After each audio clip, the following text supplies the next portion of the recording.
ছেলেরা যদি 4টা বিয়ে করতে পারে তাহলে মেয়েদেরও 4টা কেন, মেয়েরাও বেশি করবে, কারণ মেয়েদের এনার্জি অলওয়েজ বেশি থাকে। ছেলেরা যদি 4টা বিয়ে করতে পারে তাহলে মেয়েরা পারবে না কেন? অবশ্যই পারবে, কারণ নারী পুরুষ সমান অধিকার। আর যদি একটা কথাই চিন্তা করি তাহলে মেয়েদের চেন কোনো কাজে লাগে না, চেন খুলে মুতার অধিকার তো তাদেরও আছে। মালে আসেন, একটা চাবি দিয়া যদি 4টা তালা খোলা যায় ওটাকে বলা হয় মাস্টার কি, আর একটা তালা যদি 4টা চাবিতেই খুলে সেটাকে বলা হয় খাঙ্কি। ধরেন আপনি 4টা ইঁদুর পালেন, আপনার কাছে গর্ত আছে একটা, বাহিরে অনেক বৃষ্টি, বুঝেনি তো ওয়েদার ডিমান্ড, এখন 4টা ইঁদুরের একসাথে গর্তে ঢুকতে হবে, তখন আপনি কি করবেন? ধরলাম উপরে নিচে মিলাই আরো 2টা আছে, হ্যাঁ, তাহলে 4 নাম্বার ইঁদুরটা কই যাবো?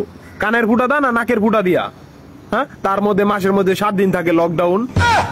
আমি মানি, আমি না শুধু সবাই মানে, মেয়েদের অনেক পাওয়ার, মেয়েদের অনেক এনার্জি। তাহলে দেশের মধ্যে ঘন ঘন লোডশেডিং হয় কেন? আমার মাথায় কোনোভাবেই ঢোকে না। একটা ছেলে যদি 4টা বিয়ে করে, 4টা ঘরে যদি 10টা সন্তান থাকে, তারপরে বাপের নামে একটাই থাকবো। এখন আপনি যদি 4টা বিয়ে করেন, একটা সন্তান হয়, তাহলে বাপের নাম কি দিবেন? সলিমুদ্দিন, কলিমুদ্দিন, আনোয়ার, মনোয়ার, নাকি গড়ে মিলাইয়া জানোয়ার? আপনি কি নারী না ঢাকা শহরের লোকাল গাড়ি? 30টা সিট ফুল, 20 জন দাঁড়ানো, তারপরও বলে পিছনে সিট খালি, ওঠেন তাড়াতাড়ি, পিছনে সিট খালি, ওঠেন তাড়াতাড়ি।